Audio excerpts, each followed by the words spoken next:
एष देवो विश्वकर्मा महात्मा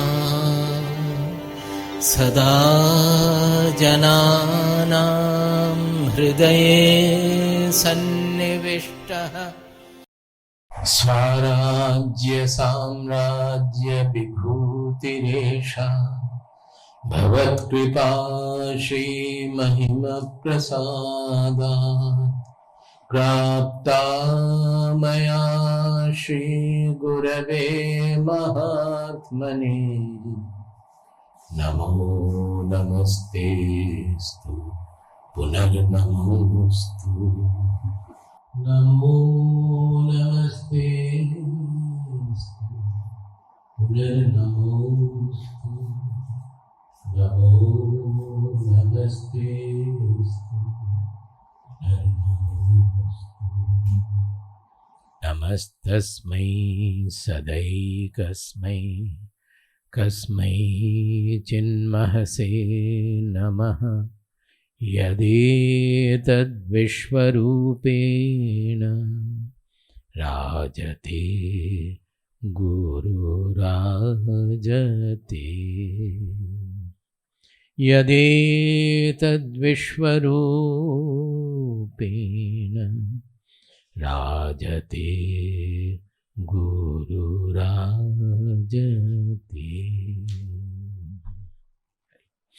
शांति पाठ। ओम पूर्णमदः पूर्णमिदम् ओम पूर्णमदः पूर्णमिदम् पूर्णात् पूर्णमुदच्यते पूर्णात् पूर्णमुदच्यते पूर्णस्य पूर्णमादाय पूर्णस्य पूर्णमादाय पूर्णमेवावशिष्यते पूर्णमेवावशिष्यते। ॐ शान्ति शान्ति शान्तिः। ॐ शान्ति शान्ति शान्तिः। ॐ शान्ति शान्ति शान्तिः। ॐ शान्ति शान्ति शान्तिः। So we will just chant from 2.4.3 from Maitri's statement, which I said is extremely important. When Yajnavalkya, the greatest knower of his time, when we say greatest knower, I have already explained, still I am saying there is no greatest about that. No, knowing is the same thing. But there is another dimension with the knowledge, which makes a person of a, we call it Maharshi dimension, that he thinks about the whole world. His dimension is very large in his mind, and his clarity of explanation, everything will be of that dimension. It's a very comprehensive dimension of explaining the truth and the Loka Sangraha dimension.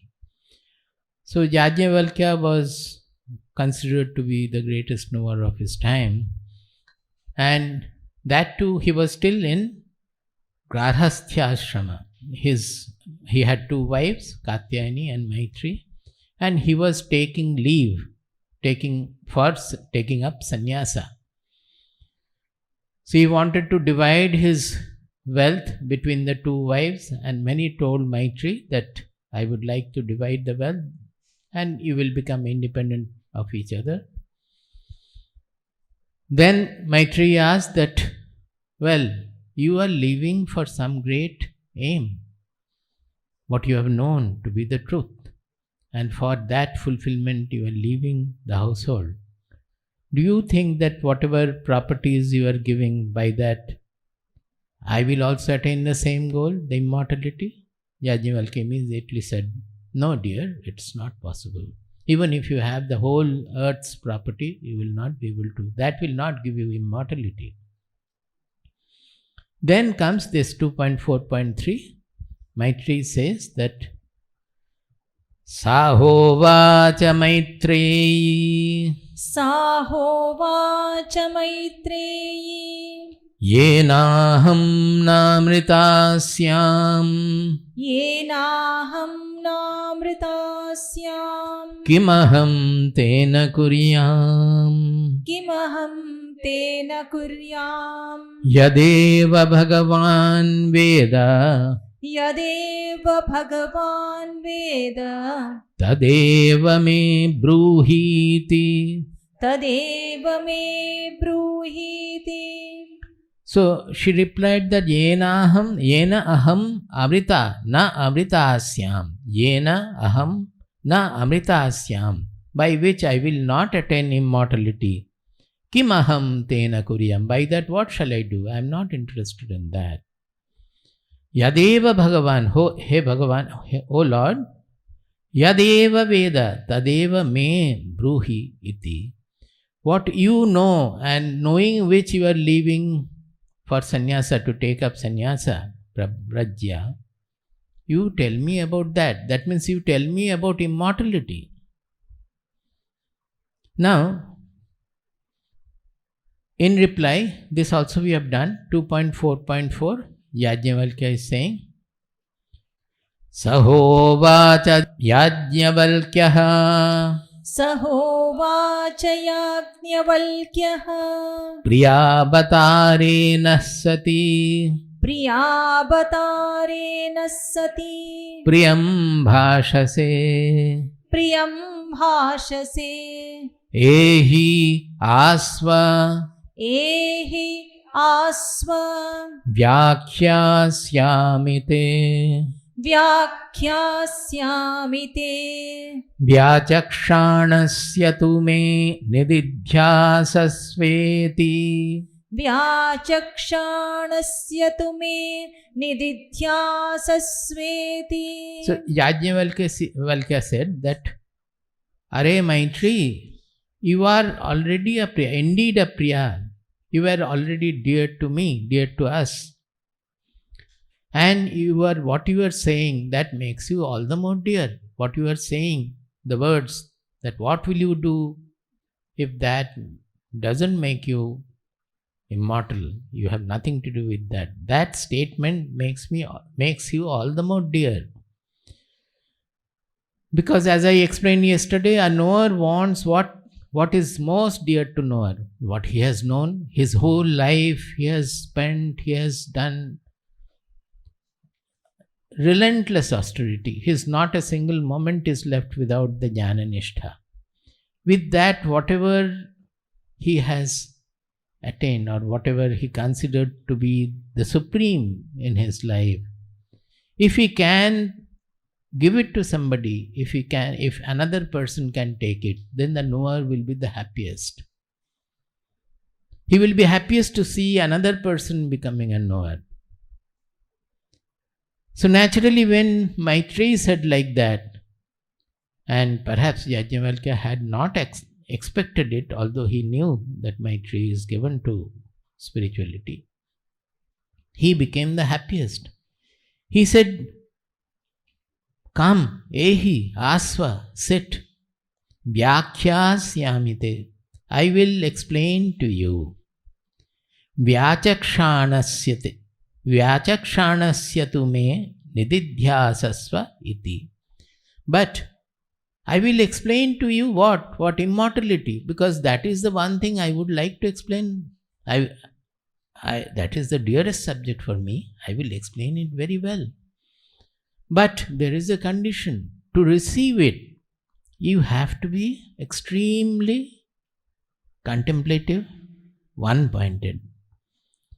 Vyachakshanasya. Yesterday I said that I had looked into the dictionary and I lost my notes. I found out it again. Actually, there is a great meaning. The meaning I explained in any case, that it is not, he could have used the usual words for explanation. He used a different word, Vyachakshanasya. Chakshani means an illuminated. This has come from Chakshu, that you will understand. You will be able to remember. Chakshu means eyes, which makes us see. So the root verb is from seeing, it has come. And in Rig Veda, there is a word Chakshas, which is used for Brihaspati, which is used for radiance, light. And it is particularly in the Monier Williams dictionary also it is written. We don't have to, I did not have to go to the Shabdakalpadruma. Monier Williams himself has written that it means a spiritual instructor. Now what is the difference between an ordinary teacher and a spiritual instructor? That means he is conveying the truth, as I explained yesterday. He is communicating the truth.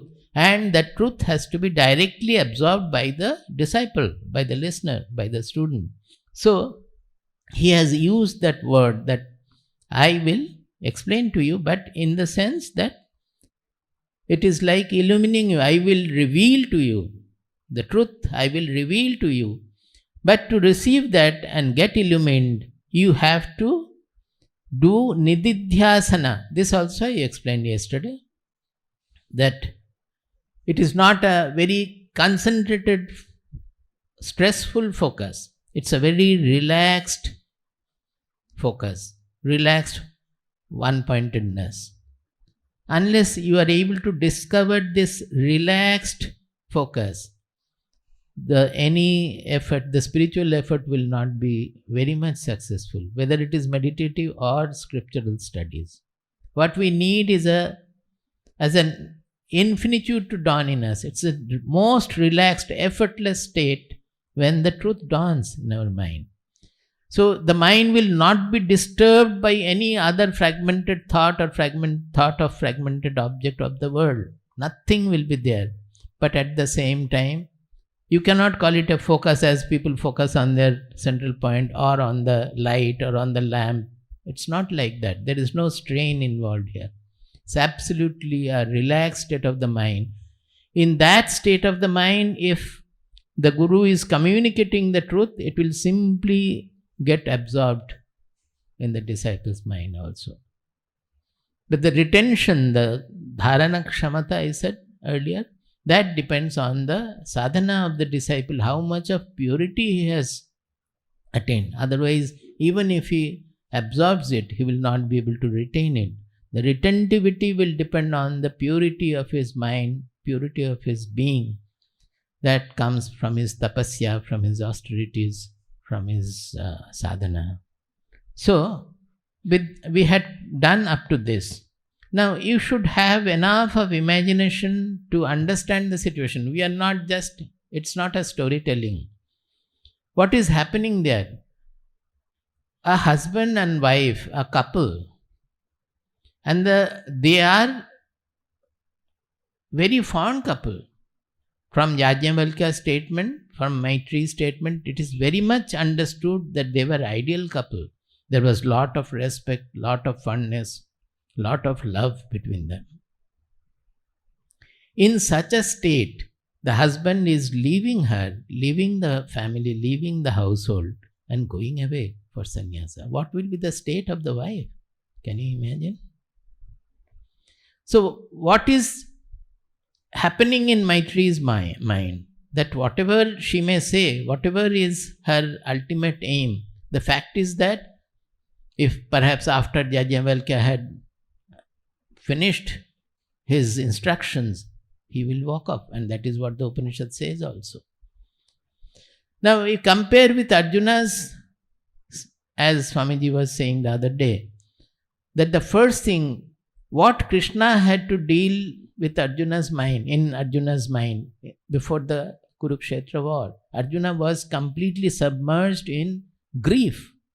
Unless that grief is redressed, the grief is addressed and redressed, Arjuna would not have been able to take any of the knowledge Krishna tried to impart. Not only that, Arjuna would not have been able to fight also, unless that grief was completely relieved.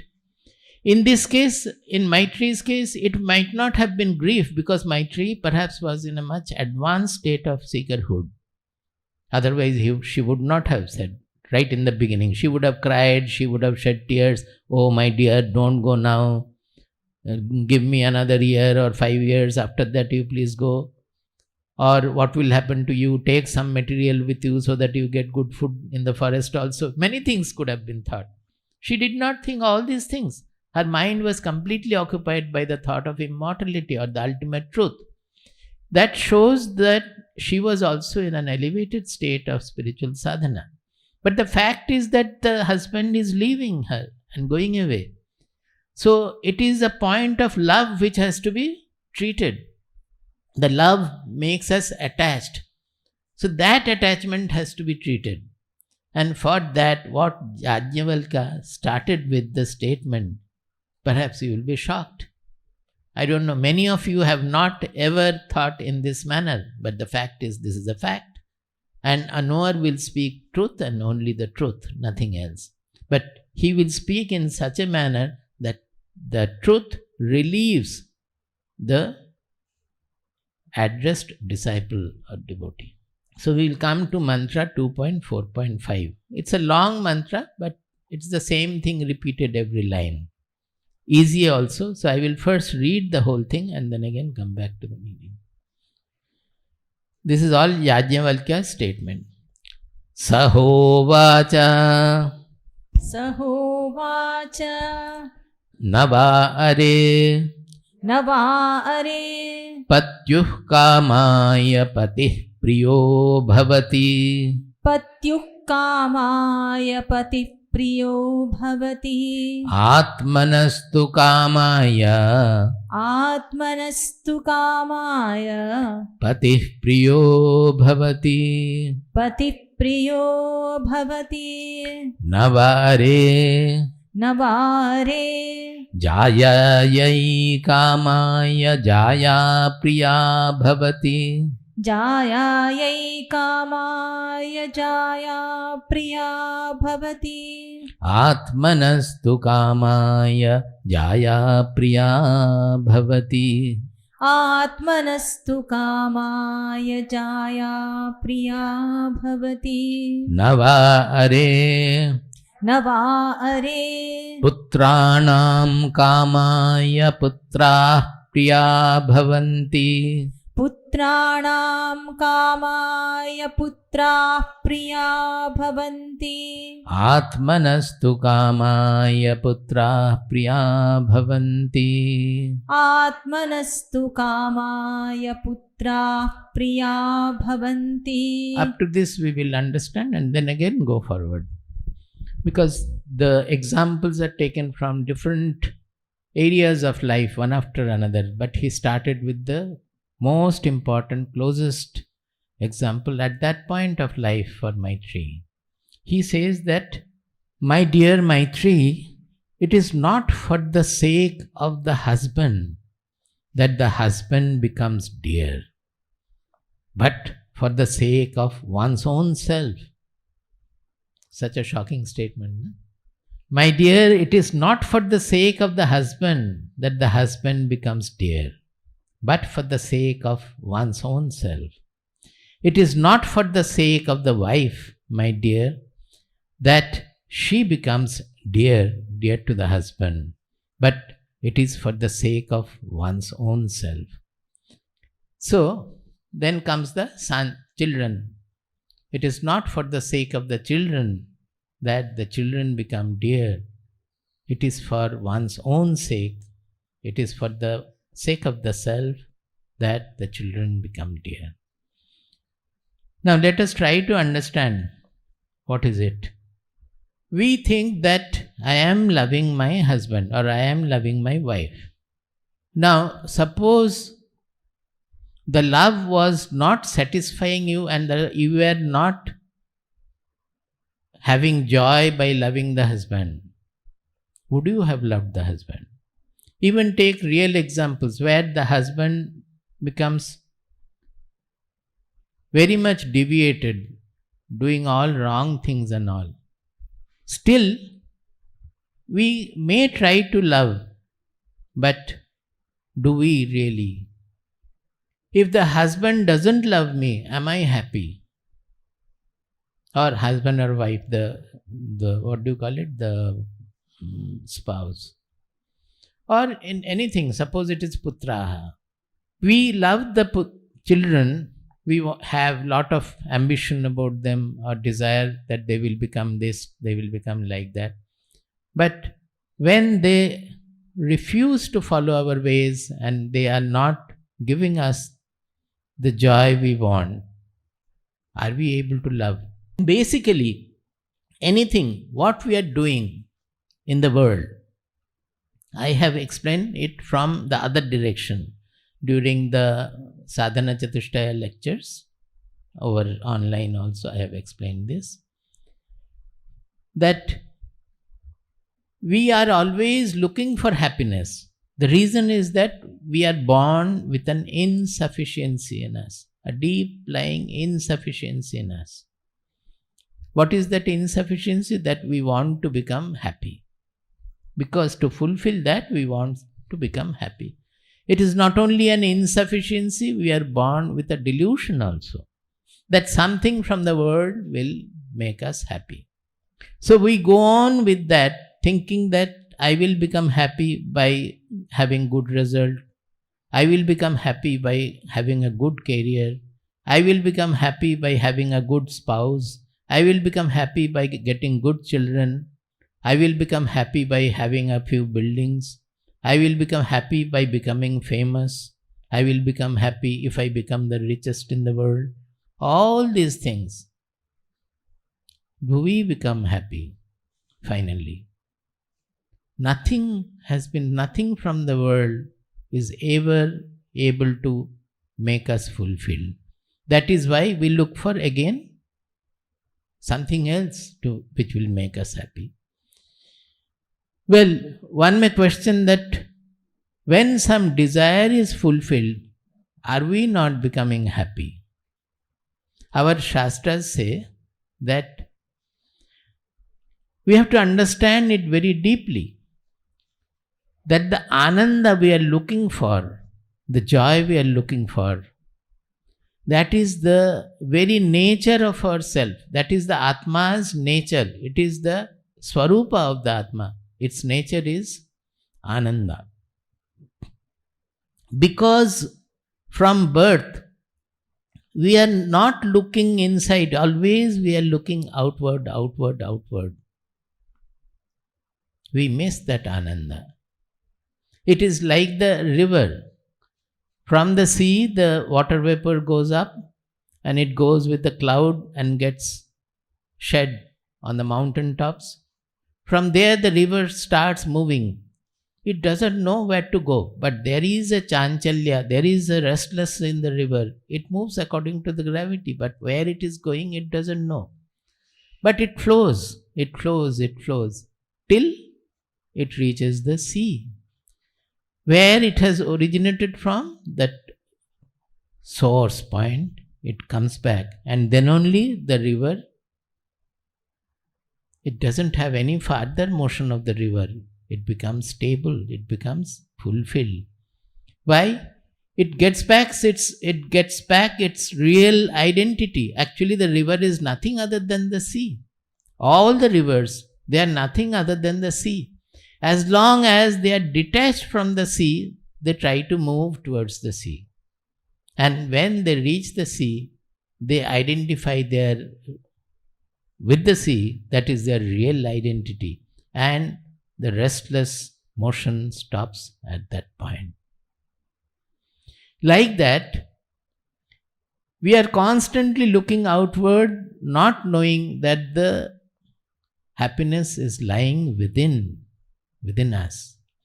And when we think that something we are desiring, by getting that only I will become happy, that desire itself makes the mind more agitated. When you desire something intensely, the mind becomes intensely agitated.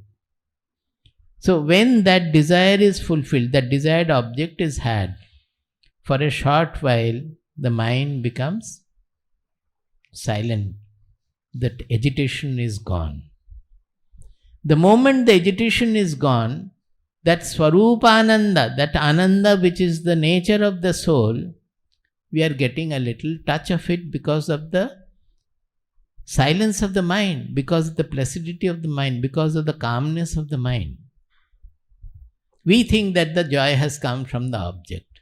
Now, if the joy has come from the object, the moment we have the first joy is over after getting the object, immediately some other desire will occupy the mind.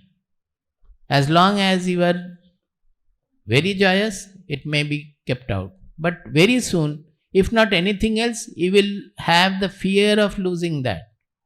Whatever you have gained by effort, you will have the fear of losing it. So that fear of losing will again cause the mind to be agitated or disturbed. So you will again look for joy. Now, if the joy is in the object, then when you get the object, that object should have given you the joy always. But we don't think in that manner.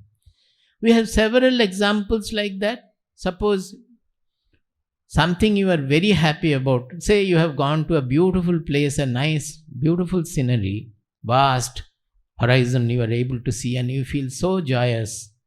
Or say you have come to a beach for the first time in life. You have never seen the ocean beforehand. Seeing that, you are so joyous. You have forgotten everything. The sea is giving you the joy. But the moment a news comes that you have lost somebody dear to you, or you have lost maybe your job, immediately your mind collapses. Whereas the joy of the sea gone, the sea is then right in front. It is still in front. So where has the joy gone? If the joy was in the sea, it should have remained.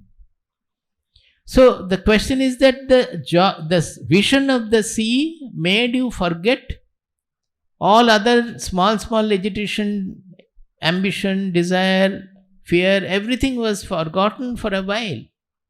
And when all that was forgotten, your mind took the dimension of the sea. The mind became vast. Seeing the vast sea, the mind took a vast dimension. And you started feeling the joy of that vastness. The vastness is not in the sea, actually it is in your mind. Whatever, even otherwise also, whatever we are seeing, whatever we are feeling, they are all appearing in our mind. The vastness, the greatness, unless they are felt in the mind, we will not know them, we will not feel them at all. Even otherwise also you can think that suppose you have been transferred to a seaside place. You are working. Initially you may have joy for a few days. After that, when you get involved in your job again, maybe you are passing through the Marine Drive, but you will not look at the sea also. The sea has become stale for you. So it is not the object that is making us happy.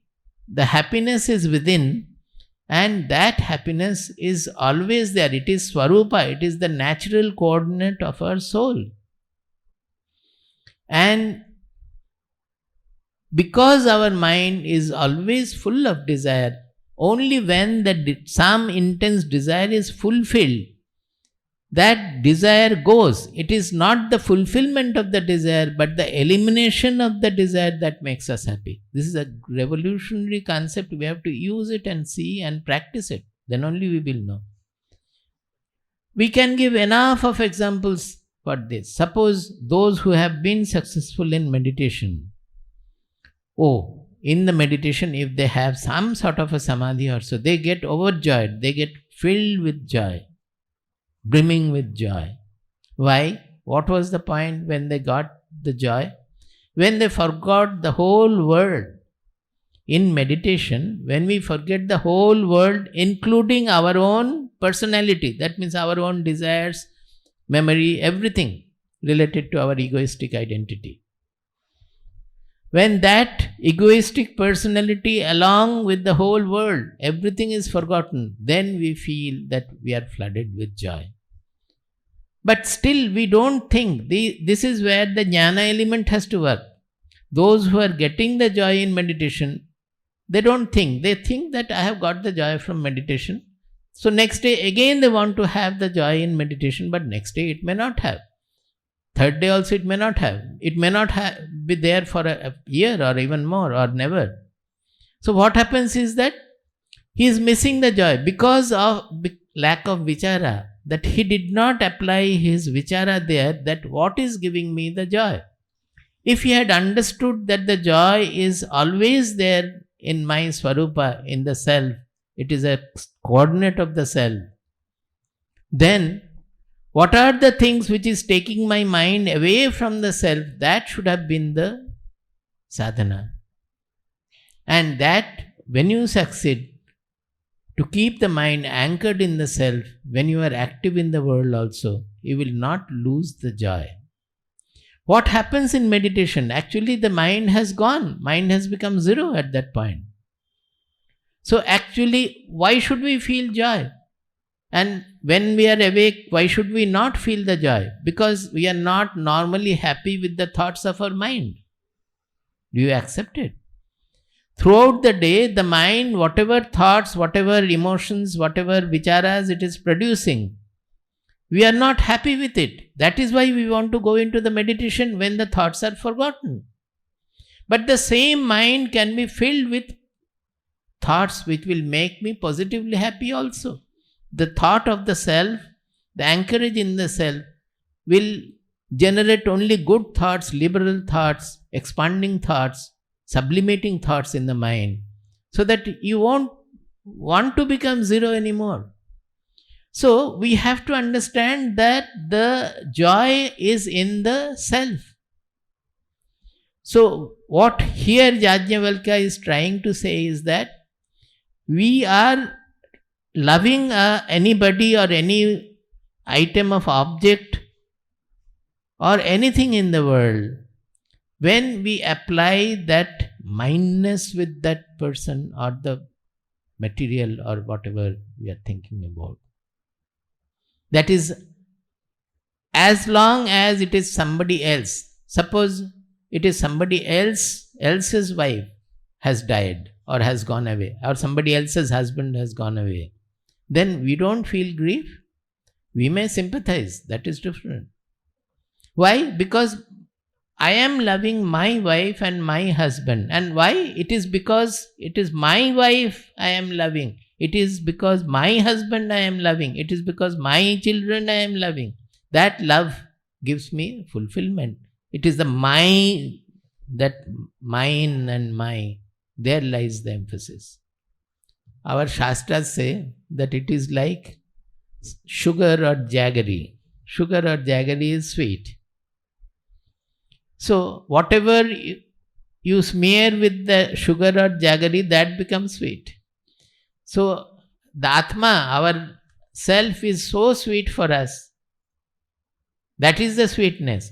So anywhere we apply that mindness or I-ness to that, we are applying that jaggery. And that becomes mine, then that gives us the joy. Suppose I am desiring an object. As long as the object is not had, not attained, it has not become mine. So it is not giving any joy. The object as such is not giving any joy. But when the desire is fulfilled, the object I have got, then it has become my object, my property. Then only it is giving me the joy. That my is the sugar coat there which I have applied and getting the joy out of it.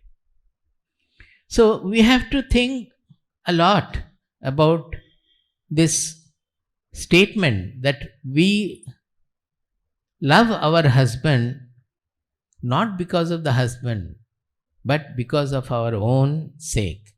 That we get joy by loving the husband. It is our joy, which is our pleasure, and we are loving the husband because of that. Similarly, we are loving the wife also because we feel joyous by loving the wife. It is our pleasure which we are looking for. And whenever we are getting the smearing that with the me and mineness, then it becomes an object of love and desire for us, an object of love and joy for us. Now we will go back to the shlokas again, chant them, and then again come back. We will repeat the first two, go on the full thing. Sahovacha Sahovacha Nava are Nava are Patyuh kamaya patih priyo bhavati Patyuh kamaya patih priyo bhavati Atmanastu kamaya patih priyo bhavati Atmanastu kamaya patih priyo bhavati Nava are Nava are Jayayai kamaya jaya priya bhavati Jayayai kamaya jaya priya bhavati Atmanastu kamaya jaya priya bhavati Atmanastu kamaya jaya priya bhavati. See, pati means husband and jaya means wife. So according to that, the words are changing, the linga and singular plural also will come. Kamaya means for the sake of. Priya means dear. In case of jaya, it will be priya. In case of children, it will be priyaha, but the visarga is getting dropped. Nava are Nava are Putranam kamaya putrah priya bhavanti Putranam kamaya putra priya bhavanti Atmanastu kamaya putrah priya bhavanti Atmanastu kamaya putra priya bhavanti Nava are Nava are Vittasya kamaya vittam priyam bhavati Vittasya kamaya vittam priyam bhavati Atmanastu kamaya vittam priyam bhavati Atmanastu kamaya vittam priyam bhavati Vitta means wealth. That it is not for the sake of the wealth that we love wealth. It is for our sake that we love wealth.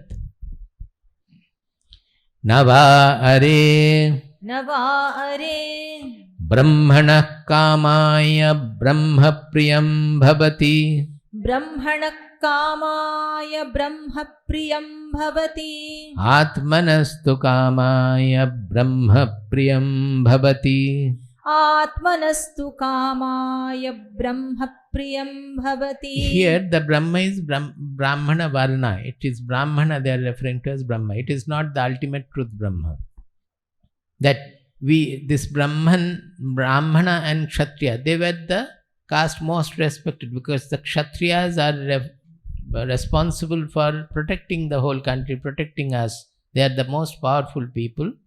And Brahmanas are supposed to be the most knowledgeable people, guide for us, guru for us. They were giving us the knowledge. So these are the two varnas in the society which were most respected and coveted. So while referring to them, they will refer to these two generally.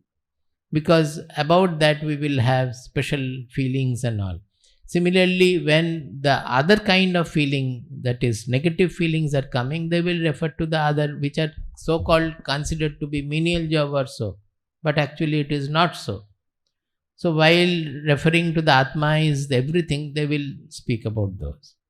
Nava are Nava are Kshatrasya kamaya kshatram priyam bhavati Kshatrasya kamaya kshatram priyam bhavati Atmanastu kamaya kshatram priyam bhavati Atmanastu kamaya kshatram priyam bhavati Navare Nava are Lokanam kamaya lokah priya bhavanti Lokanam kamaya loka priya bhavanti Atmanastu kamaya lokah priya bhavanti Atmanastu kamaya loka priya bhavanti. Loka means actually the worlds. It can be heaven, different heavens also, world, the earth, heaven, etc. These are the lokas, Brahma Loka, Gandharva Loka, all these things. You can think in another manner, lokas are different countries on this earth also. They are also different lokas. Suppose when our country is, we are falling in love with a country, or we are desiring a country, becomes a desired place, it is not because of that place. Suppose those who are going to USA, it is seeing, because we love to have whatever is available in USA, that we have gone to USA and we have stayed there just because what we love we are getting there. That means we are loving the country. It is for our sake we have gone, not loving the country we have gone there. Even when a person is sacrificing his life for the country, suppose before independence, so many people have sacrificed their life for the country. It is because by sacrificing their life, they had the fulfillment. It is for their fulfillment of the mind that they have sacrificed. See, there also this gradation is there. Suppose the physical part of our being, as long as we are all right, everything, the body, up to body it is mind. The other minds are there in the Vitta and all. But when we come to the personality, the grossest part is the physical part. Now, normally if any pain is there or anything happens there, we are very much concerned. But when there is a gangrene because of diabetes or so, suppose there is a gangrene in the leg, then we will cut off the leg. For what? For saving our life. So although that is also, leg is mine, we have the mindness for the leg, but we have greater mindness for our life, for the prana. So the physical part is there, it is sacrificed for saving the prana. Similarly, still subtler and closer to the Atma is the mind. So when there is a demand of the mind that the mind is not fulfilled if the country remains vanquished, we want the independence of the country, and that is the greatest craving of the mind. To fulfill that mind, we are sacrificing the prana also. We are sacrificing life.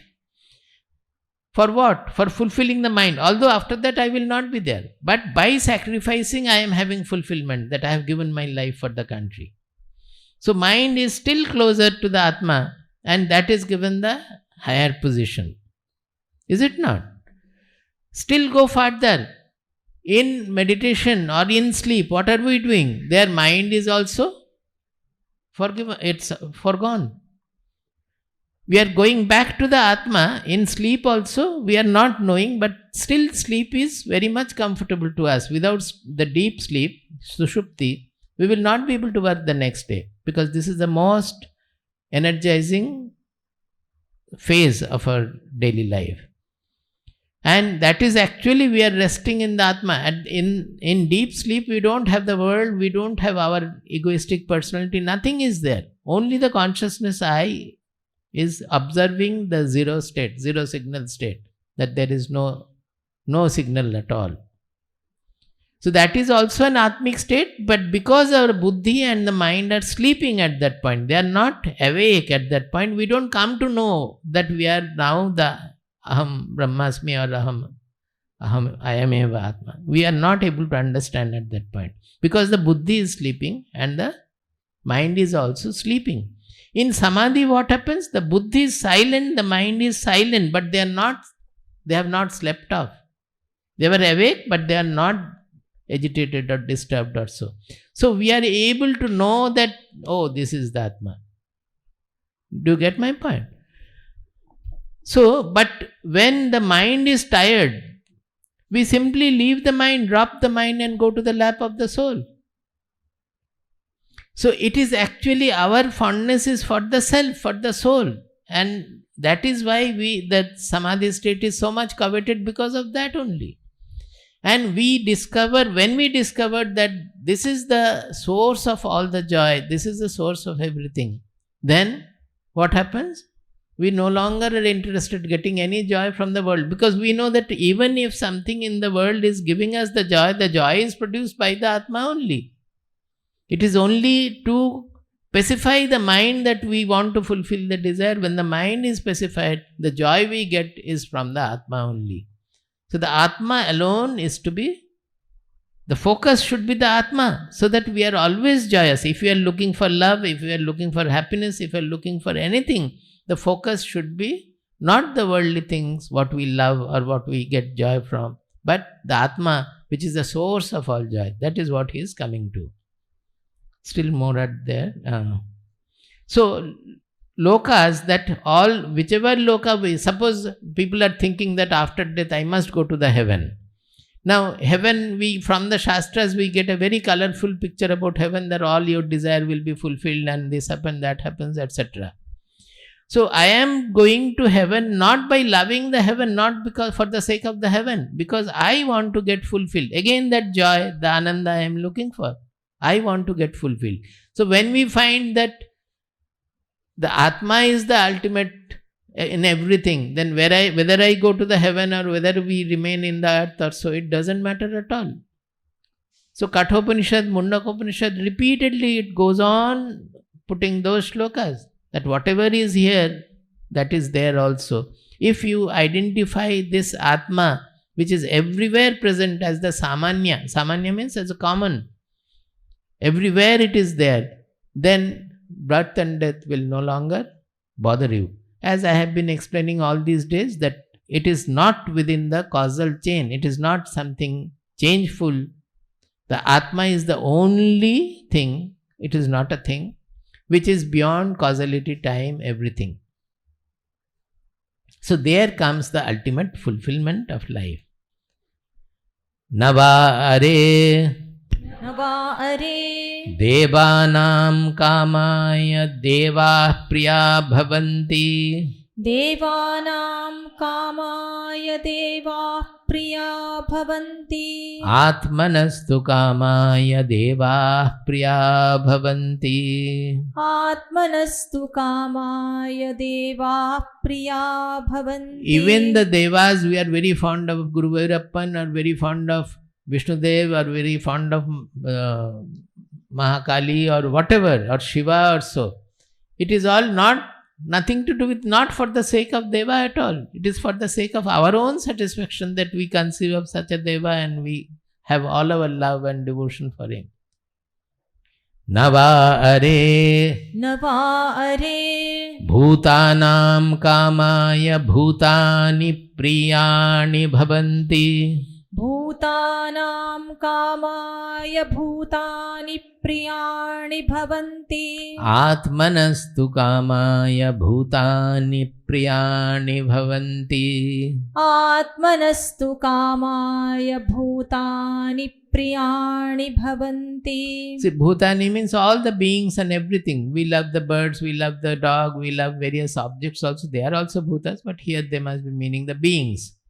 It is not for really for their purpose. Even if we love that dog very much, or our male or whoever we are loving so much, it is actually by loving we are satisfied. That is why we are loving. So by that what will happen? When we understand that, if I find that my spouse will be happy by going there, if I love the spouse, then we will love that also. My spouse is going away also, we will love. And there is no question of grief coming in. We may suffer, that is different. Do you get my point? That whenever I am loving my spouse, then whatever he loves, I should love. And for that, I should be ready to accept also whatever is there.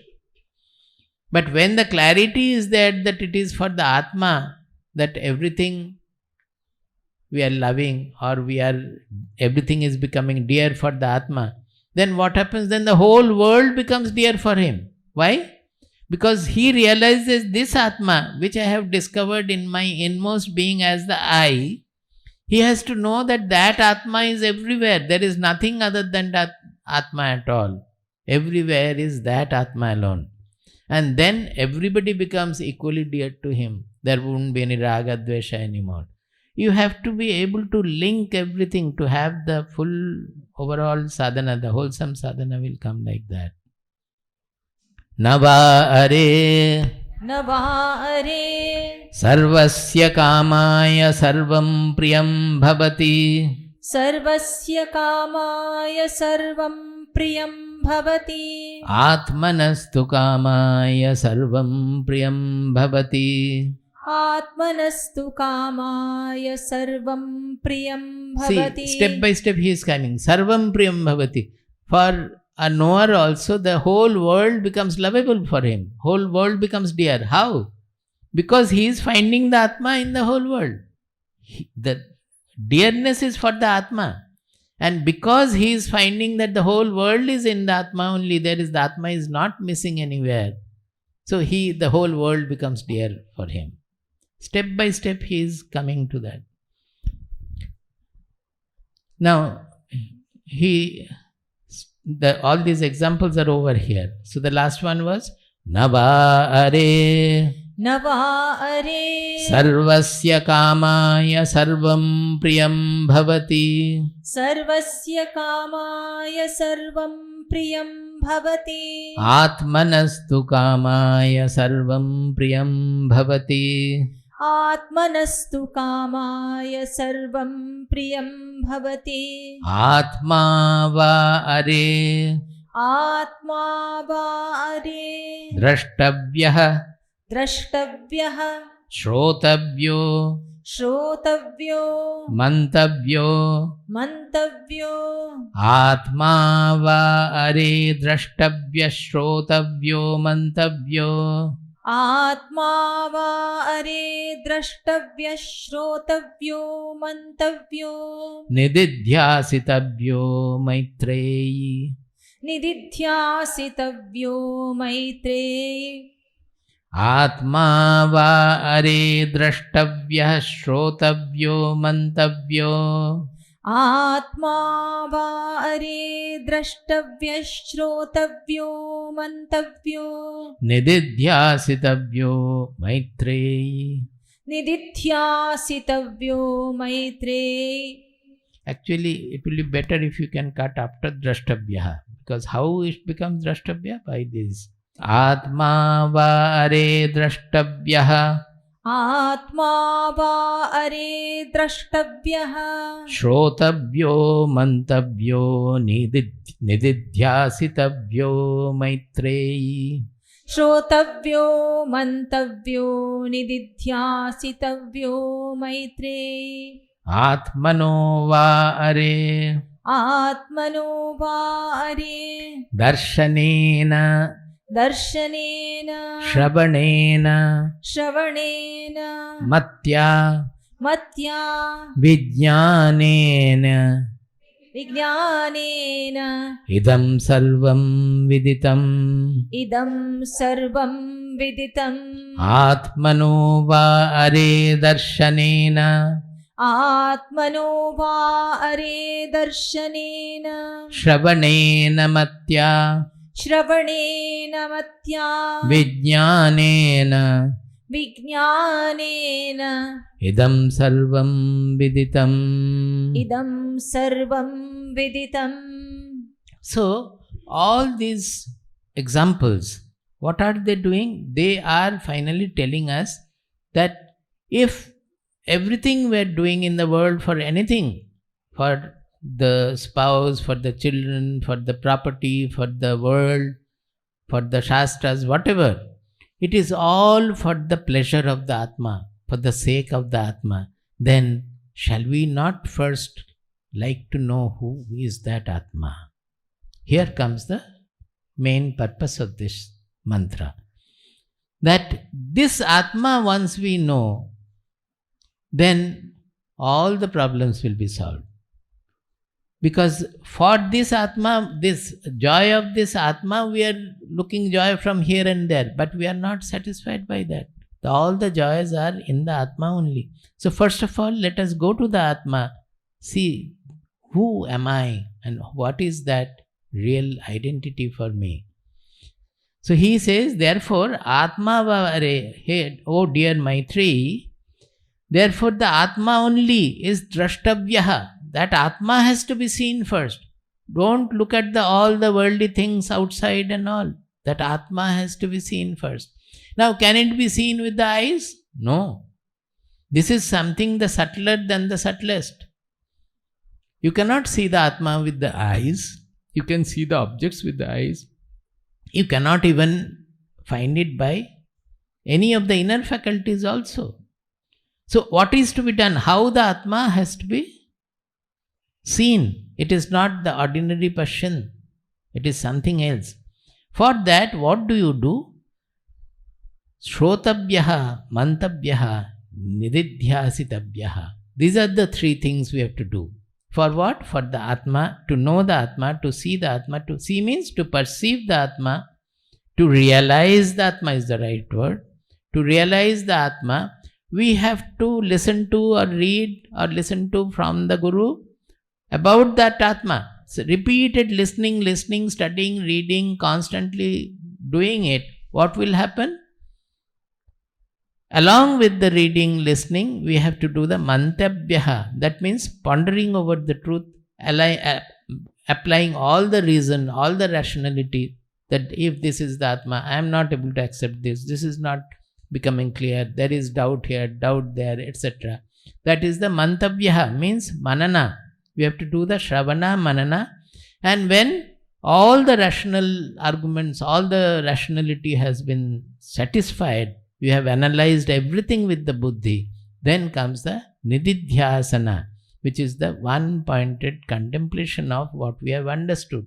By that the whole mind starts getting absorbed in the Atma, and the pinnacle of that is the knowledge. So he says again, Atmanova, the two way of formation of the sentence is different. One is the Atma. Atma is the subject.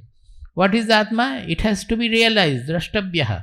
How do we realize? By shrotabhyaha. And how the process of realization? Shrotabhyaha, mantabhyaha, nididhyasitabhyaha. It has to be attained through shravana, manana, nididhyasana. That is, he is saying in the second statement, Atmano, Atmanaha.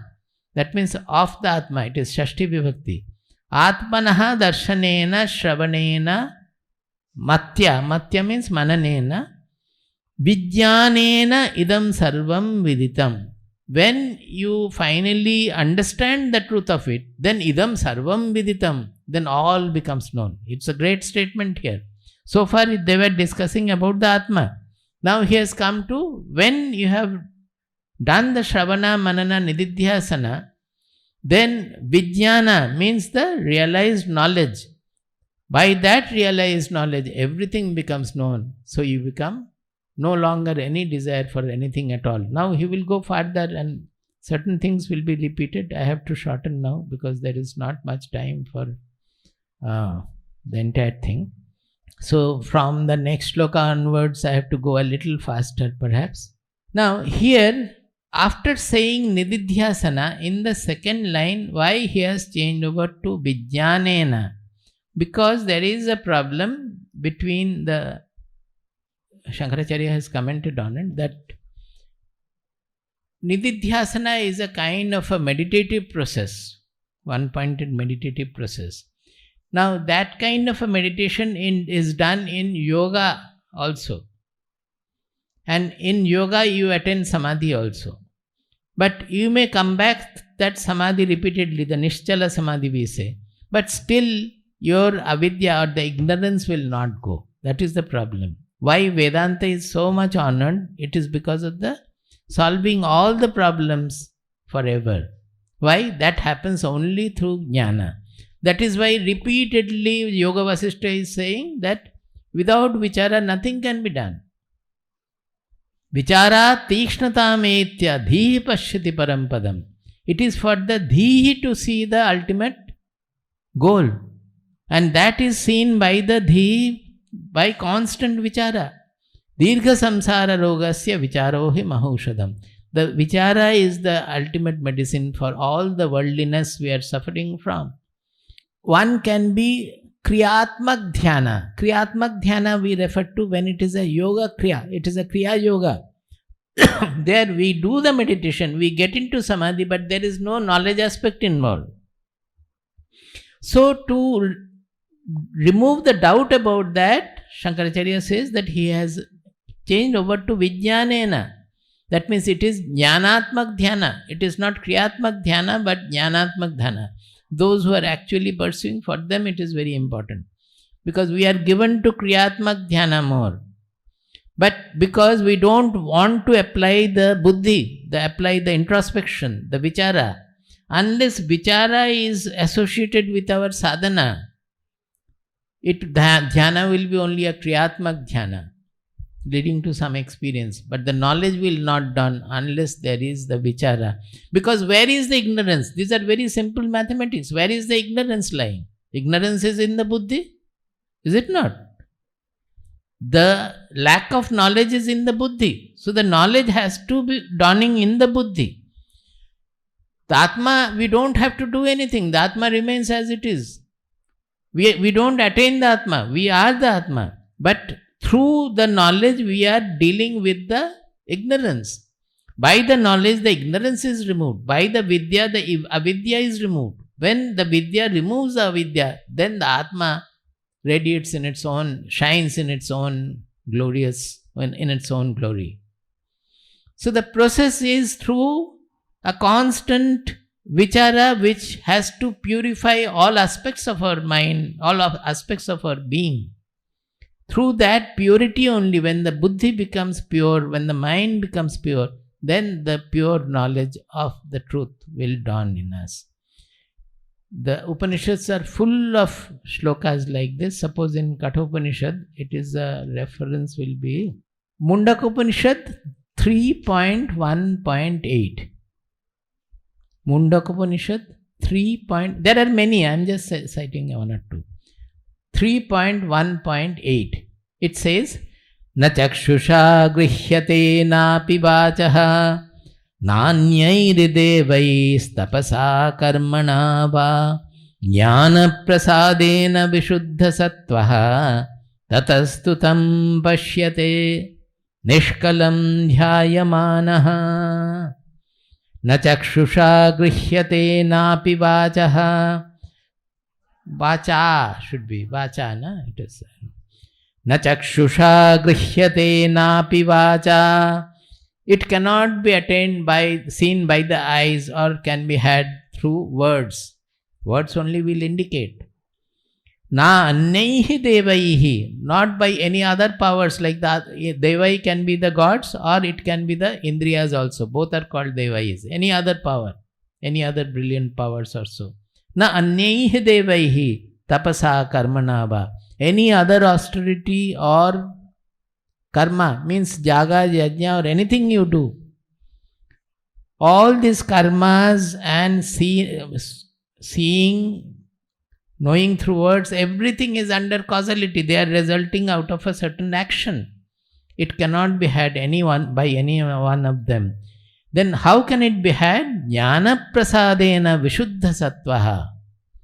Vishuddha sattvaha, when the being becomes absolutely pure, free of desires, free of knots of ego,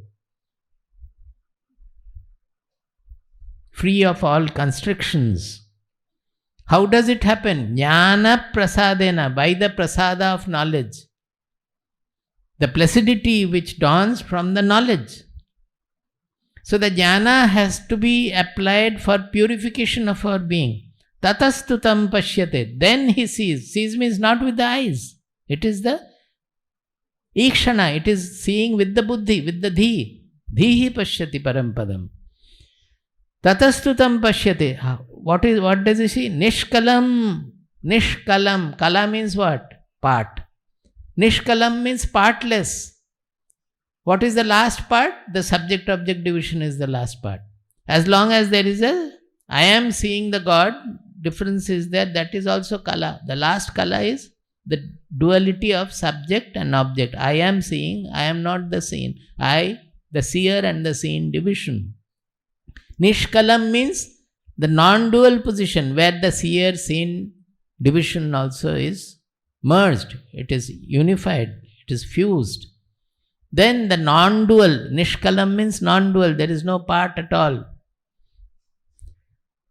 Tatastutam pashyate nishkalam dhyayamanaha. Tatastutam dhyayamanaha nishkalam pashyate. This is Mundaka Upanishad. In Kathopanishad also, there are quite a few. One is that 1.2.20. 1.2.20.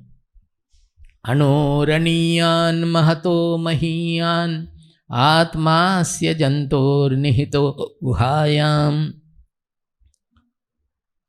tamakratuh pashyati vitashoko dhatu prasadat mahimanamatmanah. Anoraniyan mahato mahiyan. This Atma is such that it cannot be described. It is even sukshmat sukshmatama. If you call elementary particle atom or so, it is even smaller than that. It is bigger than the biggest we can imagine. The whole universe also, it is bigger than that. Actually, it is not in the objectitude. Calling it subtle, big, small, nothing has any meaning. In it, that subtlety, grossness, everything is subject, object, everything is appearing in that Atma. So, tam akratuhu pashyati vitashokaha. Then how do you see? Anoraniyan mahato mahiyan atma asya jantoho nihito guhayam. But it is hiding in, it is there in everybody's hrit guha. In our cavern of our heart, it is there. So you cannot say that I cannot attain, I cannot know it. It is within the reach of everybody. But how to reach it? Not by any element or any other instrument. It is to be reached by dhatu prasadat. Dhatu means the elements which make our being. Our personality is made of being, our mind, intelligence, prana, etc. Dhatu prasadat. When the being becomes absolutely pure, placid, then mahimanam atmanaha pashyati. He sees the glory of the Atma. Glory of the Atma what? This transcendental glory, that it is not within the objective fold at all. The entire objectitude, the whole universe, including my own body, mind, personality, is simply floating in that Atma. There is Kathopanishad 2.3.8 also. Na sandrishe tishtati rupam asya. The last second line is Hrida manisha manasa abhikluptaha ya etad viduhu amritaste bhavanti. See the immortality, and they are all same. Somewhere they will say Atma, somewhere they will say immortality. Hrida manisha manasa abhikluptaha. It's a process of refinement, maturation, purification of the emotional part of our being, the intelligential part of our being, and the mind. Through a complete maturation, Shuddhi process, the purification process, the Atma starts shining within. And he understands that he is immortal, because that Atma is not within the objective fold, that it has causality, birth, death and change. It is changeless. That means it is immortal. That is the immortality Maitreyi was wanting to know. So Yajnavalkya has just started. He started with Maitreyi's difficulty in the situation that she has to deal with the love for the husband, because the husband is leaving. And that itself is taken as the main point. This is the cleverness of any spiritual discourse. Just in Arjuna's case, the grief was taken up, and the entire Sankhya was given on that basis. Do you get it? Swamiji has explained so many times. The second chapter is full of that. Taking the grief, to relieve the grief, the Sankhya was given fully. Here, taking the separation, that the impending separation, he starts with that and then goes over to all the Atmic discourses, and everything will come one after another. The last 2-3 shlokas are very important in this chapter, so I will maybe skip or go fast a few shlokas and then come to the end part of it. Actually, this Ananda is called Sahajananda, uncreated Ananda, Akritrima Ananda, that is also a word. This Sahajananda, Sahaja means spontaneous. We don't have to work for it. It is not effortful anything. Anything we do as effort, as a result of an effort, it is not Sahaja. That is under causality. If you put the effort, then it will happen. Here the effort is necessary. All the tapasya, the lifelong effort is only to remove the ajnana, remove the avidya that has got accumulated in our buddhi and mind. The delusion has to be removed. For that, the effort of studying the shastras or going here, there, whatever, all the tapas is necessary to remove the ajnana, remove the avidya, remove the ajnana. When that is removed, then the sahajananda, the sahaja atma, it shines with its sahajananda.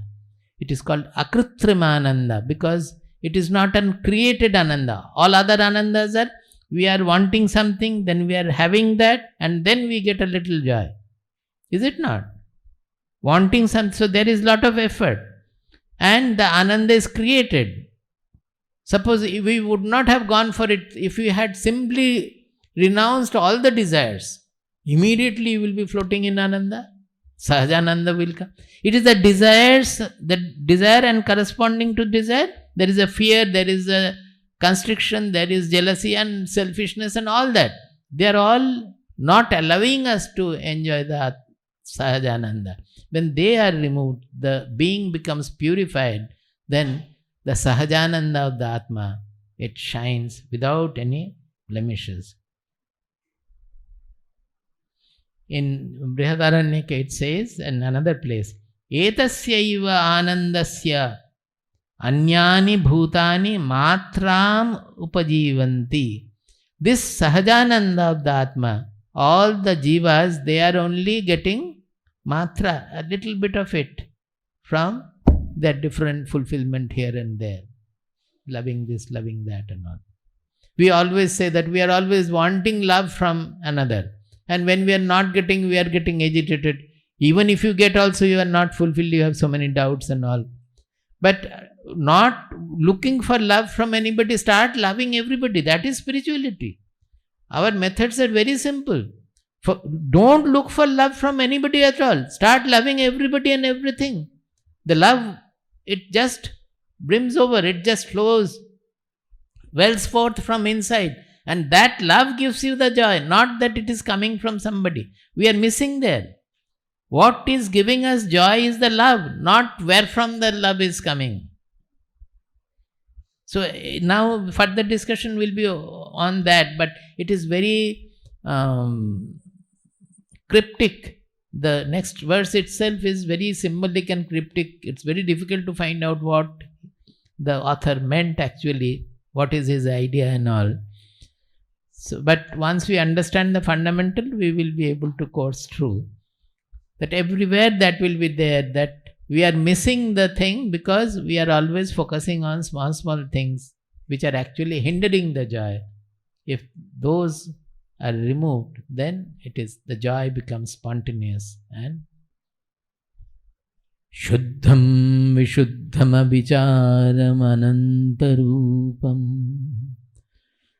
Nirlepaleepamavicharamanantarupam Nishkhandakhandamavicharamanantarupam Jnanamritam samarasam gaganopamoham Shuddham Vishuddham Abhicharamanantarupam Nirlepaleepamavicharamanantarupam Nishkhandakhandamavicharamanantarupam Jnanamritam samarasam gaganopamoham. Hari Jai Guru.